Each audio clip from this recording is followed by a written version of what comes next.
Hello everyone and welcome to a Descent Journeys in the Dark 2nd edition, and I'm going to go through the Lady Eliza Farrow's plot deck, the Endless First. So what do you actually get straight from the start? Well, you get Bloodlines. So exhaust card during your turn to choose two monsters. One monster actually suffers 2 damage and the other monster recovers 1. If both monsters have the Dark monster trait, the monster suffering the damage suffers 1 fewer. So there is no threat cost. It's nice to actually heal any of your monsters. I can't really see much wrong with this, really. It's just literally a free healing. Okay, one of the monsters takes 2 damage, but you probably won't care if that monster's going to die anyway, or something. Even when reinforcements as well. So yeah, not bad. What about the ones that you can buy? How about Focus? That's not a card, by the way. Bad Dreams. You exhaust this card at the, oh my god, a camera shadow now. Oh dear. So exhaust this card at the end of the travel step of the campaign phase. Okay. And each hero tests willpower. Each hero who fails suffers 2 stamina and it takes 1 threat to use. Yeah, not all that great, especially it's encounter 1 right at the very beginning. Okay, wow. Some heroes might suffer 2 stamina. Not really worth it at all. I'd probably leave it at home, or if you got the plot deck with you in your home, then you leave it to one side. Really, I wouldn't bother buying that. What about another one that takes 1 to buy? So Knight's Embrace. Use this card after setup of an encounter and choose one of your monster groups. During this encounter, that monster troop gets the Dark trait, and you just place a threat token on it to say, hey, it's got the Dark trait on it, and it takes 1 threat to use. Well, that's going to give at least one of your monsters some of these good abilities. Well, I do say good because there are some good ones. You may want to use it or not, it's entirely up to you. How about ones that takes 2 to buy, called Fangs in the Dark. You exhaust this card when a monster deals at least 1 damage from an attack. That monster recovers 2 health. Or should I say, it recovers 2 damage. If that monster has a Dark monster trait, it recovers 1 additional damage. And it only takes 1 threat to use. This could be very interesting. Say, hello, Shadow Dragons. Very nice. Healing your Shadow Dragons. And of course the anyone that's attacking it needs a surge to hit it and all that stuff. And of course Shadow Dragons are quite nasty anyway, but it doesn't have to be Shadow Dragons, it could be anything. So yeah, lieutenants, got to keep them alive. Specific master monsters, ones that are carrying stuff. Maybe, although if ones that are carrying stuff, you probably go for the Bloodline. Right, we also have the Power of Blood. Exhaust this card when a small monster declares a move action. Move that monster 1 space. While this card is exhausted, if that monster has a Dark monster trait, it gains +1 damage on each attack. And it's only 1 threat. I found it funny it says like on each attack, because you've got to use 1 action anyway to move, and the only other action is who knows, but it more than likely be attack, unless you have like the card Frenzy or the other card in Basic 2, like use a surge to use another attack. But hey ho, at least that's in there. all in all, not as great.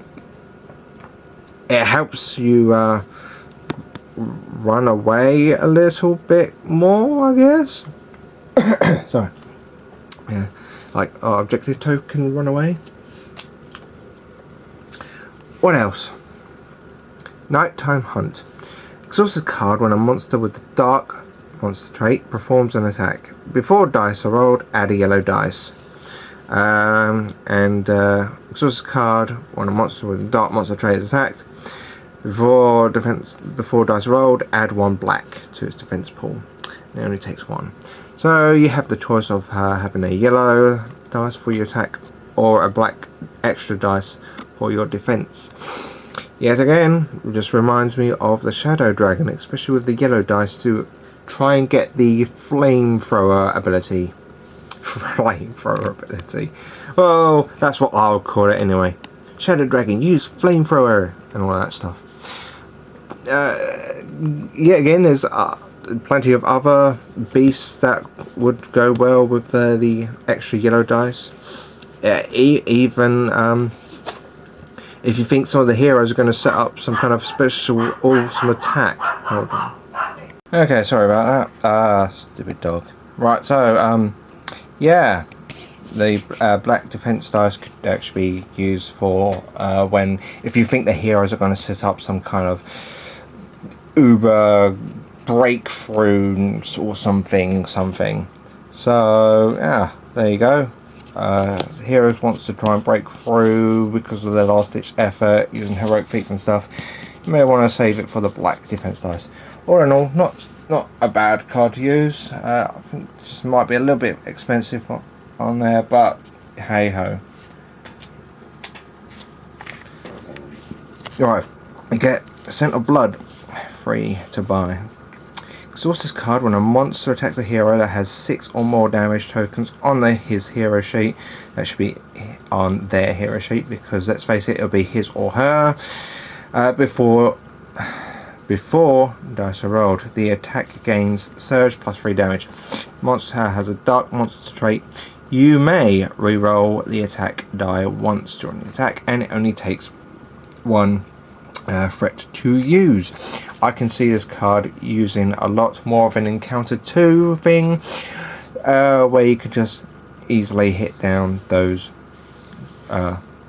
heroes quite a bit. Awesome, great, nice. Next we have the Taste of Suffering, which is 3 to buy. So, exhaust the card when a monster knocks out a hero. Mark that monster by placing 1 threat from the supply of its base. If it's a dark monster trait, you may immediately move up to its speed. Each mark monster applies +1 to its health per hero, and it only takes 1. Yet again, an interesting card, especially when used with the Scent of Blood. Exactly when counting 2. So now, yeah, the monster is a little bit more harder in encounter 2. Yeah, that's exactly what the heroes want, to make monsters even more harder to kill. And of course, they'll hit really hard. Nice. We have the Lady's Care. You exhaust this card during your turn to choose 1 monster and roll 1 red power die. The chosen monster recovers the damage equal to the hearts rolled. If the chosen monster has a dark monster trait, each other monster in its group recovers 1, and it only takes, it's again, 1 threat to use. Very, very cheap, these cards to use, but as can be quite expensive to buy though. Yeah, I don't mind using this card. This is a good card to use. Heal your monsters and all that. With that as well, Bloodline, heal your monsters, especially your Shadow Dragon, just to really grind those heroes up whilst healing your own. And then we have the last one, which is Summon Eliza, free to buy, and 2 to actually summon her. So choose one of your open group, replace 1 master monster in that group, and then we'll get Lady Eliza into play. Sacrifice, Allure, and a surge with Blood Call. Stats are attack is, well, a range, so it's not so bad. What's her stuff do? So as an action, sacrifice, so deal up to 5 damage to an adjacent monster to allow Lady Eliza Farrow to recover an equal amount of damage. Awesome. Especially the monsters are going to die or anything like that, or whatever.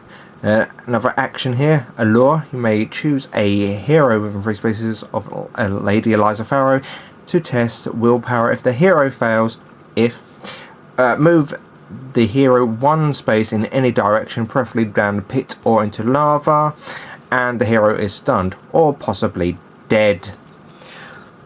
Nice. And the surge is Blood Call, so Lady Eliza Farrow covers damage equal to the amount damage is dealt after rolling defense dice, that is. Which of course is a range, so healing range, great. Act 2's version, she gets Whale. Yeah, she's still pretty fast with the movement 5. Attack gets better, of course they do. Let's find out what Whale does. So, an action. Yeah, there's a lot of action there. All heroes within 3 spaces of Lady Eliza Farrow must test willpower. Each hero that fails suffers 2 fatigue. Not so bad. And now for yeah. Oh dear, what's going on? Oh, never mind. And there she is, in all her somethingness. That's all it is. I quite like the art of the Heirs of the Blood, where she's carrying the Scorpion's bow. That would make a much better model. If only they redid those plot decks with those new, well, that would be a lot more interesting. And new Eliza Farrow and new Alaric Farrow and well, the Farrows. Let's just say that. Well, anyway, that's it. It's not a bad deck, I wouldn't say. Some people would think it's probably one of the worst, but you know, there's some healing, there's some damage. It's okay. It's okay, yeah. Well, anyway, that's it. Thank you very much. Bye.